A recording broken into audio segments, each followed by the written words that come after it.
myself as a queer woman. I was never shunned from my village. I was never shunned from my family. It was I was accepted. Gail, this is wonderful. Thank you so much for the time. I really appreciate this. Well, thank you for asking me. I'm Well, happy to be here.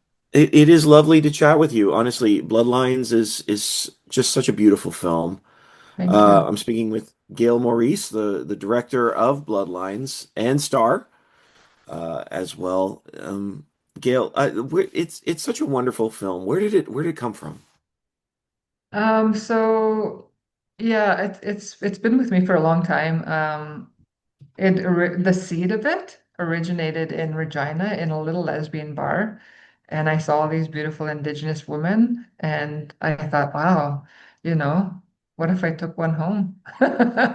You know, but yeah, so it's I've always wanted to tell a story about a queer love story between two women and who fall in love, and also a story between a mother and daughter, you know, and um, yeah,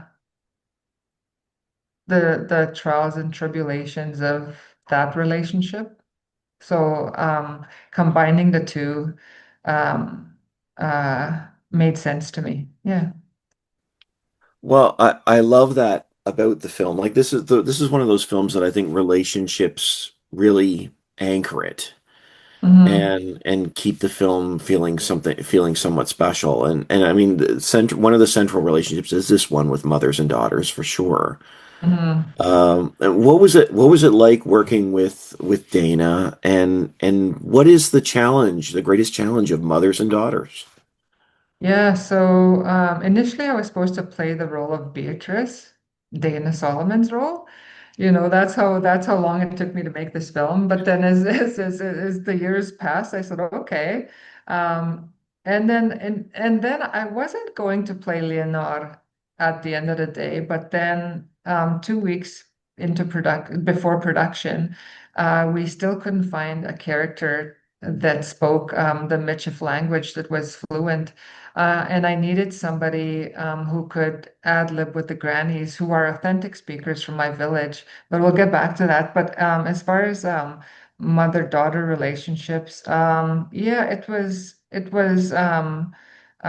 you know, I write a lot from my truths, and even in the writing process, I had tears in my eyes. You know, for example, when Leonor is with Beatrice at the clothesline, you know, and Beatrice is screaming at her mom, like I was crying when I was writing that. You know, there's a lot of truths and the way I experience life in my film. Yeah, so it's a lot Well, of me in there. no, I love that because it does. Those moments really feel authentic. Yeah, yeah. For you too. I mean, certainly you have lots of experience in front of the camera, and Hmm. for you in a film like this, for you to step into the role of Leonore while directing, is that a challenge for you? Is that or is it just easy to step in and out of character? Because these characters had been with me for so long, I was able to, like I said, I wasn't initially planning on acting, but when the time came, I was able to like step into the role of Leonor because I know this character so well. You know, she's she's somebody that you know was in my life for so long. So put on the wig and then became Leonor, went back, look at playback, and you know, made some tweaks, went back. I didn't find it difficult at all because it just um it's like when I speak English, Gwe speak si said, then back to English, it's like fluid, you know, going from one language to another and going from a director to actor. It in this particular film, it was pretty fluid and not difficult. Yeah, well, you do a wonderful job in both ways because Thank the you. film really feels confidently on film feels confidently driven on screen and Thank you. behind. So really Thanks. appreciate that. I would love to talk to you about the past and the present because we certainly see this here as the scars of the past affecting the present and with especially in their relationship.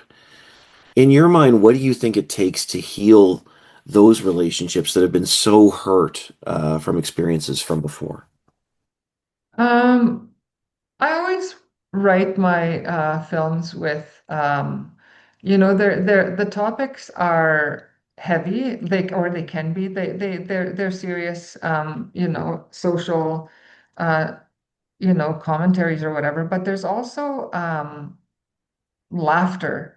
So in the screening we just had in Saskatchewan, a pre-theatrical release, we took the film back home for family and friends and in the Métis community.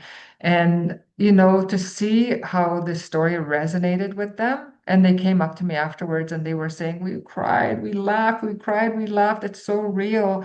And to see the pride that the people had, to see our story on a big screen, Mm. supported by elevation pictures. It's just incredible. Like it's never like no one. Like I'm from a small little Métis village in northern Saskatchewan. No one from my village has ever made a feature film before. And so initially when I went back home and did auditions, they probably thought it's like a school play. They didn't never did they expect it to be in theaters across Canada and to be a film like of this size. The three I'm going off on a tangent, but the three ladies that play the granny gang are authentic Michif speakers, and I had to go back to my village to audition them because there's only 5 villages in Canada, well, around in the world that speak my language. So I had to go back and get them. They had never acted before. Some had never flown before. They had never been on set before. They had no idea how big a production is until they came on set and they saw all the crew. And then some of them were like, so intimidated and scared. And then but they were quick, like they charmed everybody. One crew member made a granny gang song, and they were also our elders in residence type of thing. So if people had questions and wanted to know about Métis culture, they were totally there and open. And it was I loved the set. I loved going into work every day, hearing my language every day, and being there with them, and it was almost like a little part of home was with me. And I did bring a part of home because that's what this whole film's about is home and what makes you who you are. And that's a big theme in my films is what makes you who you are. Is it the blood that flows through your veins or is it the culture you were raised in? Man, I went off there, didn't I? No, this is fantastic, and there are so many threads I want to pull on. This is great. I mean, well, let's go start with the grannies here because the Granny Gang are unbelievably fun in this film. Like they are Yeah, just delightful from start to finish. yeah. And you've been talking a little bit about their experience on set, but did they? I mean, what did it mean for them to bring the Métis culture to the screen like this? Because, like you said, this is only a few villages in the world, and here they have the opportunity. Like it's a big set. I'm sure it was overwhelming, but Mhm. was there that sense of responsibility there to of representing the culture well? I think they just took it, I think, one day at a time, and they wanted to know their lines, and they realized, because I told them, I said, you need to know your lines. You can't just come here and you're not on vacation. So otherwise, I'm going to ship you back home. So they learned their lines, and they realized that yeah, this is serious business, and so. What they were most impressed by is how cared for they were. And that almost made me tear up. these are three older Indigenous women that have had such hard lives. Like they have never been, one of them said that no one's ever taken care of me like I've been taken care of on set, and they didn't want, some of them didn't want to go home, because they were so well, like they just had to say something and everyone was at their beck and call and they had never experienced that before. And for that, I'm forever grateful for the crew, which showed like just utmost respect and care. And yeah, so their experience was, um, you know, something that they'll remember forever. And they talk about it a lot. Yeah. But I also want to say, so they're authentic Michif speakers. I want to talk about Dana for a second. So she's an Anishinaabe, so she didn't know.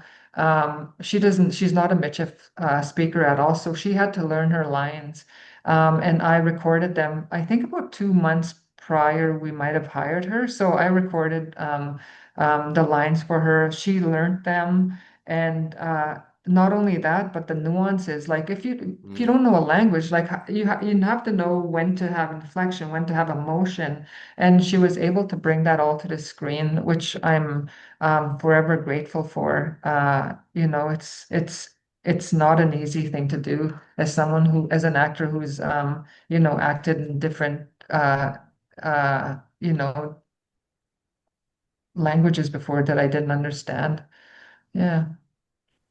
Well, I mean, you've brought up something wonderful about this film, is the like and said before, but the idea of reclaiming our identity, and Mm-hmm. that is so important in this film, especially for Chani's character. Can you talk about that, about the power of become? There's I think there's a line that talks about feeling whole. Yeah. Can you So talk about that? yeah, so like I said, I write a lot from experience, and I have a white dad that I have never met. And so there's a scene in there the where they go to adult adoptees in search of their families. And so that scene where the young guy is talking about his experience, that's the experience, my real experience. So so like I said, there's a lot of me in this film and in all my stories that I tell. And I wanted to tell a story that talks about identity and culture, So technically my blood is half white, technically I'm half white but there's nothing, I would never, ever, ever identify as anything but Métis and a proud, strong Métis woman because I know my Michif language. I was raised in my culture and my heritage. I look indigenous. There's nothing, absolutely nothing about me that is English, So I've always been curious to explore that. What is, how does that look? Just talk about those issues. Yeah. Yeah, I mean, for these characters, you can certainly see that every piece of their past that they're able to bring back makes them stronger Hmm. in some way, and I think that's such a beautiful story to tell. Thank you. And I also wanted to talk about like the welfare system, social services, and how they take away children and I wanted to do it in a way that blended into this story that I'm trying to tell. Yeah. Well, honestly, without saying too much, I don't want to give away the twists of the film, but that's one of the things I thought was so interesting about this film is it takes these moments, these incredibly important issues, and embeds them in the characters Hmm. so that we're still speaking about those issues and Hmm. we see the damage that's been done by social workers and all of these things in the past. Hmm. Yet it it isn't a film that's solely about that. It's a piece of who they are in bringing their Yeah. identity back together, and I think that's why Yeah. it works so well. Yeah. I just wanted to tell a story about forgiveness and basically um, a celebration. At the end of the day, it's a celebration of um, like my culture, and it's a celebration of um, yeah, love. Love at the end of the day is what conquers all. And also, I wanted to tell a queer love story and how myself as a queer woman, I was never shunned from my village. I was never shunned from my family. I was accepted. And I wanted to tell a story where it wasn't an issue because it was never an issue for me. It was just my reality of these, of who I was as an individual, you know. Never once was I judged, never once did I feel judged, you know, even in the screening in Saskatoon, um, I'm talking about being queer and that's like everyone, it's not even a thing. And then Mhm. afterwards, you know, someone came up to me, a young woman came up to me and she was hiding her face with her hair and said, she didn't even look at me. And she said, I'm gay. And her mom was standing beside her and she whispering, thank you. And I said, I'm proud of who I am. I've always been proud of who I am. I think I'm a kind-hearted, beautiful human being, and there's nothing to be ashamed of. Yeah, Yeah, yeah, that aspect of the story, the romance and the love story there, I that did strike me that way, yeah, that it's not a big deal here. yeah. I No, mean, it's that's not. why I didn't come, oh, is this question a big deal? Because in this story, it's just what life is. It's just their Yeah. relationship. It's just who they are, Mm-hmm. and the Yeah. expression of that, which has its Yeah. perils in this film, Yeah. but it's not coming from the community Yeah. at all. Mm-mm. There's real joy in that storyline. Absolutely. Yeah. And I love the grannies too. Like I said, they represent the laughter, Mm. and the mischievousness because elders can get away with anything and they can tell you how it is. And I wanted to bring those characters in. And I don't know if you know, but my mom plays Josephine, I didn't know the that. the driver. Yeah, so that's my mom in real life. Oh, Yeah, wow. Okay, yeah. so your mother was there while you're playing a mother and having trouble with your daughter. Yeah, so there's a scene where I play Leonor and my mom plays Josephine. We're in the kitchen.